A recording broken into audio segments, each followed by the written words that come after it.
Welcome back, crew. It's May, and that means we are diving into the Champions Complete 6E system by Hero Game Systems. Today, we're going to be getting into the meat of any superhero game. We're going to be going over combat and how to get your superheroic beatdowns on. Before we dive into that, though, I do want to give a shout out or update, I should say. Unfortunately, we did have to cancel our live play game for the Champions 6E system. Hoping to jump into a one shot. And as I said in my last video, if you guys know any one shots I can jump into, especially if you guys would be willing to let me record it and throw it on the channel, that'd be amazing. Because I do want to jump into the game. I'm going to hold the review. It's like I can kind of get in the game. I always like to have that live play experience before I put a review out for the system. So more to come on that. And as always, we're going to do a PDF giveaway. I'm not sure how I want to do that yet. I may throw it on one of our other streams that we do for the channel. We have streams pretty often. Or I may just do a quick stream on its own for it. More to come on that as I think that over. Yeah, let's dive into it. So, any superhero game, you've got to have some fun combat rules. So you can get your beat down on and really have those heroic Marvel in-game drag out fights. So today we're going to show you how to do that in the champion system. I really recommend if you haven't already, take a look at both our how to build a PC video as well as how to run skills outside. They're going to be non-combat skills for the Champion 6E system because both those kind of play pretty heavily into this video, and I think they kind of build upon each other. So definitely go check those out. But we're gonna dive into it.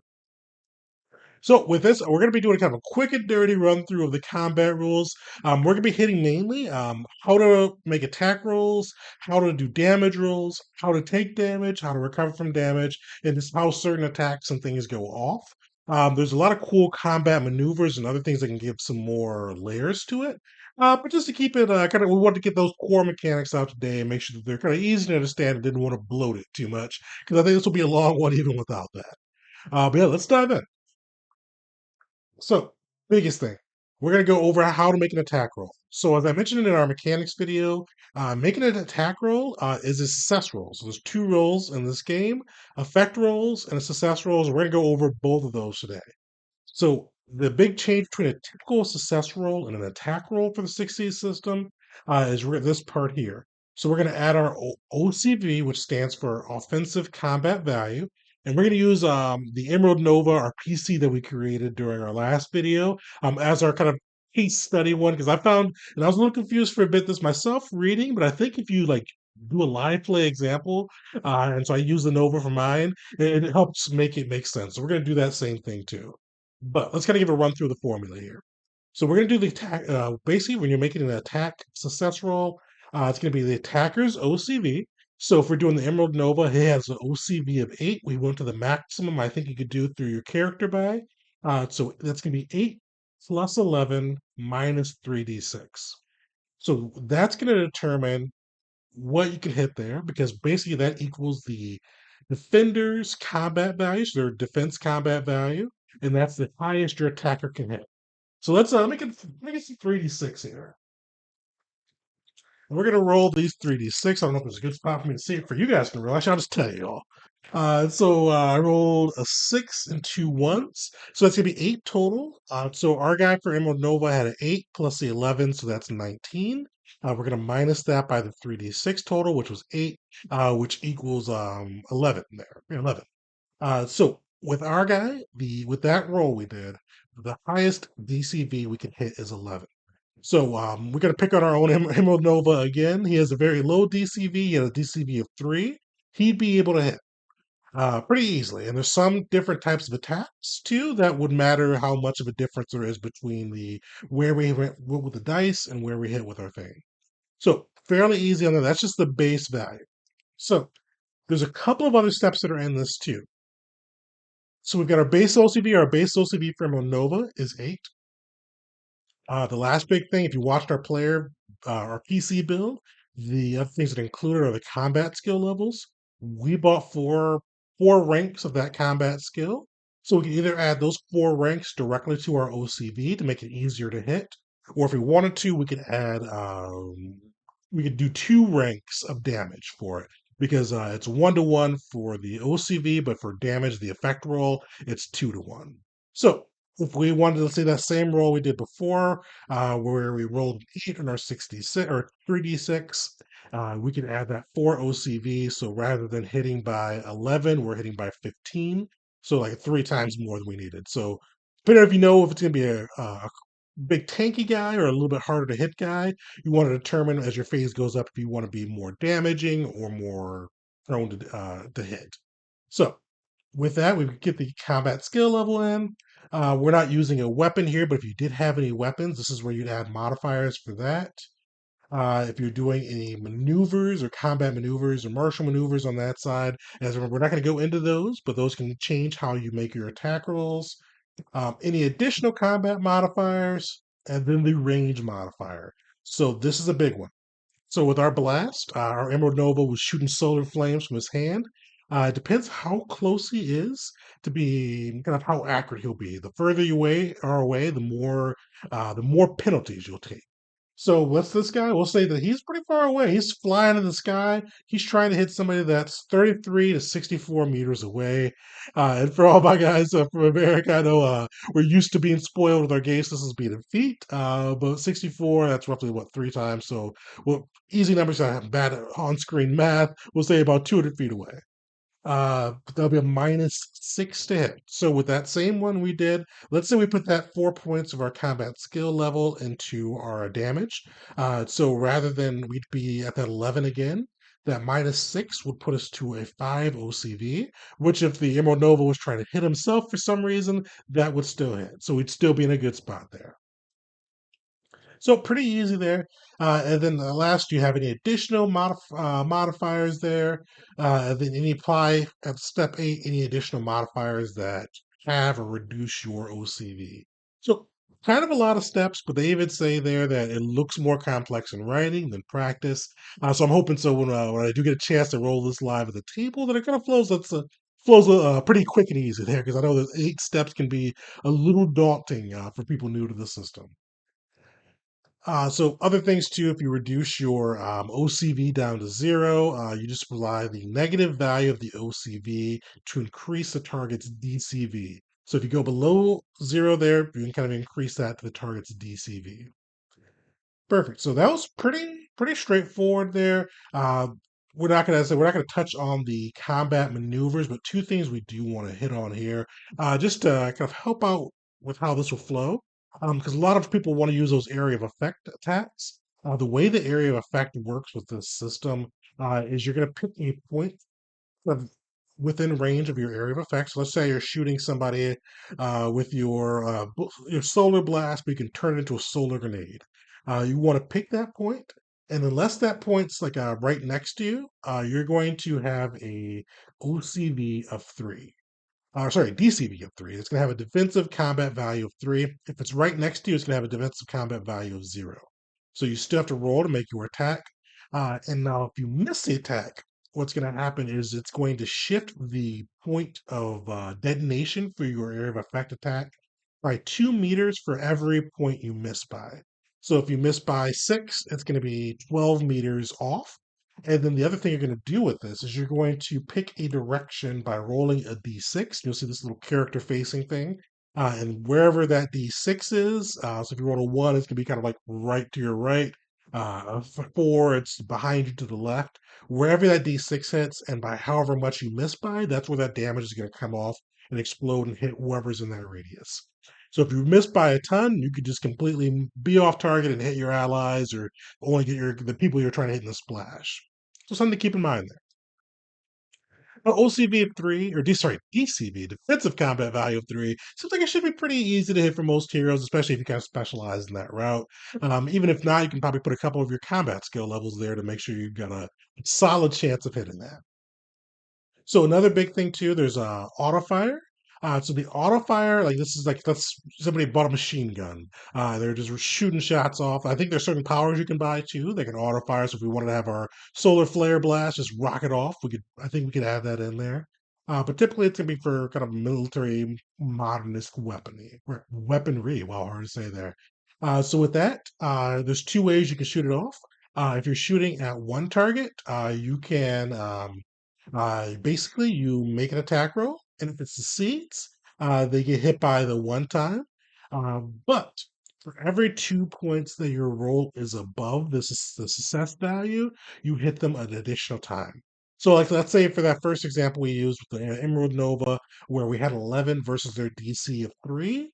So we'd hit them with 5, 7, 9, 11. We'd hit them 4 times if we had like a automatic solar blast there. So we would only that one attack roll, but we'd roll our damage 4 times, or actually 5 times, because the first hit still counts. Now, multiple targets, you do a little bit differently. So they have to be able to be connected by a straight line. It can be diagonal, however you want to do it. And basically, you're going to note each 2 meters. It's two things happen at each 2 meters. 2 meters away, your OCV goes down by one for every 2 meters. 2 meters away from your initial starting point. But also, you have to make a shot every 2 meters. So if you had two guys that were apart, but they're like 6 meters away, you do a shot at the first guy, shot 2 meters there, 2 meters there, 2 meters there, and then 2 meters when you hit your guy. If there's nobody there, you basically just gotta shoot into the wind. Your game master though could have it like worry about like collateral damage. The game master's making fun if that happens. Just don't let people shoot into the wind without anything happening. But you'd make those attacks with the OCV going down by one. And then you have to, and if you hit each target, you can do some damage to them. So pretty easy there. Last big thing we'll touch on is cover. With this, you have like your 10% cover, 1 to 10%, no OCV modifier. If you're 91% with just your head peeking out from wherever you are, or a little limb peeking out, that's -8. So keep that in mind if you're hiding behind walls or do anything like that as you're making your moves. So there's other rules like bouncing and attack and characters as weapons, all that. But today I wanted to keep it pretty simple and just make sure people know how to run the core pieces of this rule set. So we're going to skip over those combat maneuvers and we're going to go right into damage and how that works. So big thing is you're going to need to determine what type of damage your attack is doing. There's two types of damage in the Champion 6E system. You've got the normal damage, which is going to be like your blast, punches, clubs. A surprise blaster on that list, but our solar blast for Emerald Nova would be on the normal damage list, which makes sense for a superhero system. But then you have killing damage. This is going to be things like bullets, swords, claws, anything that's like designed to severely injure or kill when they go up. So, big thing when you're determining how many dice to roll, you go off of what your hero's damage or how many ranks you put into their damage effects. I think we put 4 ranks into the Emerald Nova's Solar Blast. So, without using our combat skill levels, which we can do up to 2 more dice with that, we'd have 4d6 we could roll and get our damage in. So, big thing here too is determining DC. So, there's two different ways you're going to calculate, or there's two ways to calculate this for the two different damage types. So, for both of them, it's going to be your active points divided by 5. Active points are the number of points you spend on an ability with everything included besides limitations. So, this include advantages, any additional modifiers. It's those points spent divided by 5 before limitations are applied. So, with those, they're usually, from what I've seen, killing damage usually costs quite a bit more. Their example that they've had here was one with 66 normal damage, and then versus one that has 2d6 killing damage. Both those would have that same DC because one of them cost the 30 points to spend, and the other costs the 15. So you kind of get that same base level there. And that's your damage class DC on that, in case that comes up. Now, we're going to go into how these different damage types are applied. One of the big things here is once you get your damage type, how you're addressing it. Normal damage types of this are going to go towards your stun modifier. So remember when we built Emerald Nova, you had a different stun DC or stun combat value, we should say. And basically, anytime you do normal damage, it's going to typically go to stun because you're going to roll your d6. So for 46, we roll that. Our total for whoever we hit is going to go to stun. So let's say, let me roll 46 on that side. We'll do a quick little example for it. So 46. Nice, a solid roll. I wish I was rolling this in the game. So that's 12, 17, 19. So we rolled a 19. So there's two different things we have to keep track of because our stun damage is going to be the total of what we roll here, but our body damage is going to be a little bit different because remember there's two big types with stun and body. So stun is going to be that total. We're going to minus 19 from their defenses. If they have any defenses like physical defense, energy defense, with Emerald Nova, we'd be using energy attacks, so we'd minus out their ED, and then whatever would be left would be going into their stun. Now, same thing with minus out their ED for the body damage. The body damage, you're not going to look at the total. You're going to look at the outcome for each individual dice. With a 1 being 0 body damage, a 2 to 5 being 1 body damage, and a 6 being 2 body damage. So typically, it's going to probably average out to being 1 body damage per dice. Because remember, you'll apply this to each individual dice. So we rolled 4d6. This would be a pretty nasty attack. We rolled two sixes, so that'd be 4 body damage there. We rolled 1 5, so another body damage there. And we rolled a 2. So that's going to be total up to be 6 body damage total that we would do. That's going to be minus by their physical or energy defense roll, or sorry, energy defense to combat value. And then after we have that, that would go straight into their body as damage. And when you take body damage, that's typically when injuries are going to occur. So but a little, oh, I would say pretty straightforward. A little complex there, a little crunch, but once you get used to it, pretty straightforward. All right, so that was for normal damage. We're gonna go into killing damage now. So killing damage, same thing for the. This is when killing damage is gonna go into the body.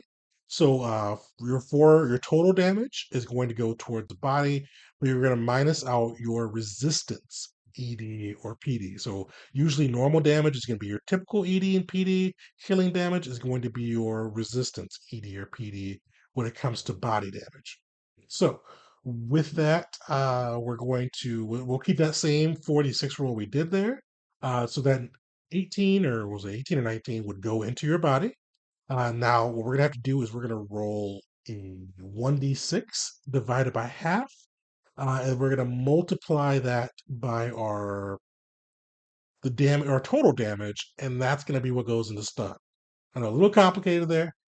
So we're going to do 3, I think times that 19. So that'll be a pretty hefty one. I'm not doing that math on video. And that will be a pretty significant one to our stun. So pretty complicated there. I think most hero fights, champions games, I mean, I know some of the villains will probably bust out their killing damage. From my view, I think a lot of that probably will be the typical normal damage there. And there's a couple additional ways you can add additional damage. We're not going into that. We're just going to keep it pretty straightforward and simple today. So we're going to go into how you take damage in this system. So we've already kind of went over minusing our physical and ED. So normal, you minus either PD or ED, so physical or ED from your stun and body damage. From killing damage, you minus both of those from stun, but you do resistance, physical or ED from body.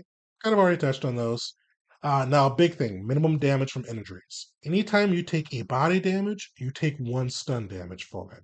So every time you take body, even if you minus it out on your stun side somehow, you're still going to take 1 stun just due to taking that body damage and getting the injury there. So another thing they mentioned for this, they actually even put it in here too.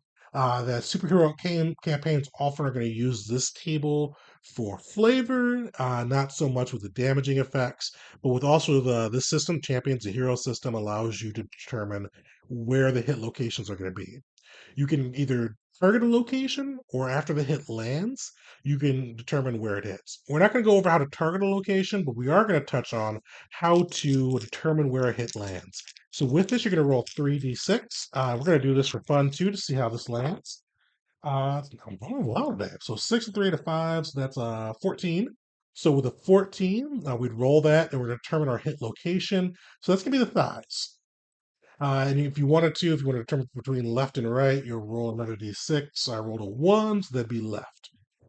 So that'd be 2 times stun. And then we get some body damage there. And if you were shooting for it, this is what it would decrease your OCV by. It's pretty straightforward there. But for most hero games, they recommend just using it as a flavor piece versus using some of the additional damage pieces. You also see kind of for specific hit location, if you want to do the head, shoulders, all that, pretty gives you a little bit more base ground there. So the last big thing we're touching with this video is we're going to go over the effects of damage and how this all applies. There's 5 different levels of effects of damage: knockback, stunned, knocked out, injury, and death. So pretty straightforward. Knockback surprisingly occurs every time you get hit, or actually, every time you take body damage, I should say. So with that, you're going to roll 2d6 if you take body damage. There's some other rules that are in there, but we're going to keep it fairly straightforward today. So with that 2d6, I rolled a 3. And with that, so if you're positive, so you roll 3d6 and you minus it from your body damage. So let's say we took 5 body damage in this exchange.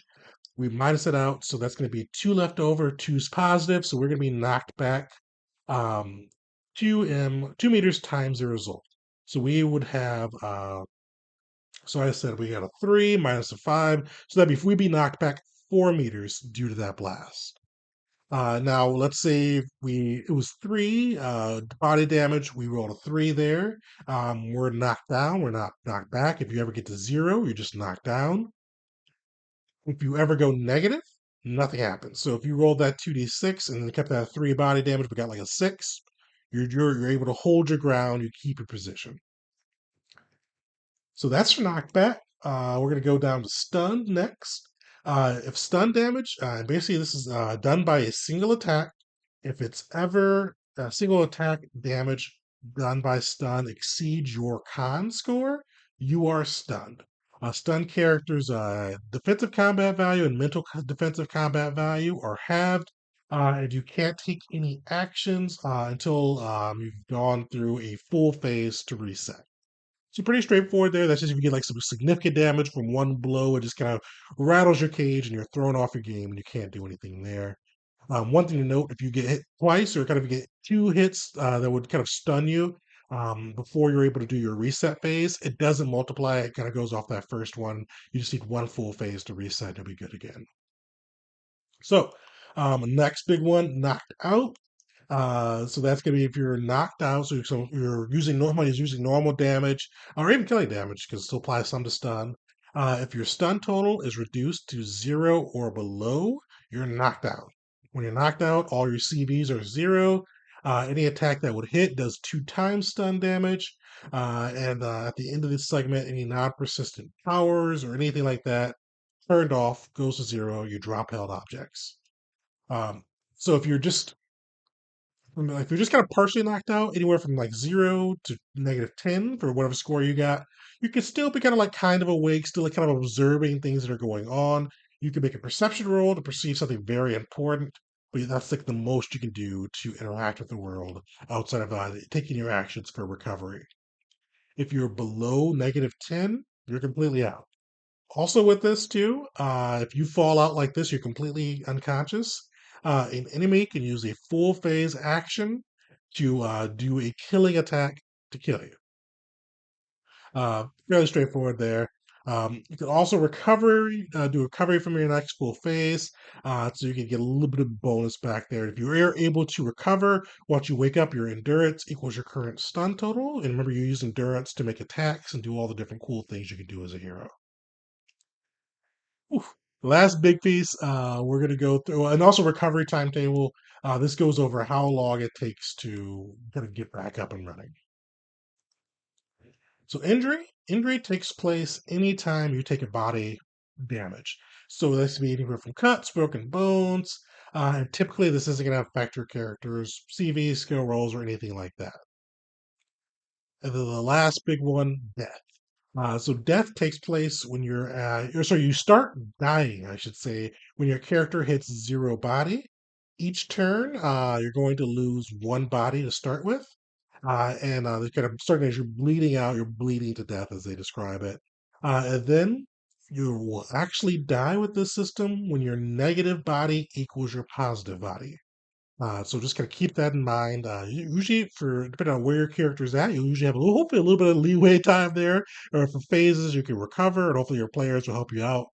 Once you're negative, your body hits a negative, you are dead. But sweet, yeah. Thank you guys for hanging out. We're kind of going through some of the core pieces with the champion system, just to kind of show you how to get your super heroic fights on. Definitely in the comments if you have any questions or anything you want a little more detail on, let us know. But yeah, stay tuned. I do want to get that champion review out. Really big shout outs if anybody knows anybody that has a one shot I could jump onto, especially if they let me stream, that'd be perfect. But otherwise, I'm gonna keep my eyes out for one. And also, I'm going to Gen Con, so I may try to see if I can find one there. But yeah, thank you guys for hanging out. Like, subscribe. We are 6 subscribers away from hitting our 1,000 subscriber, which is huge. Thank you guys for the support. And stay tuned as we get ready for our June game of the month. But till next time, everybody.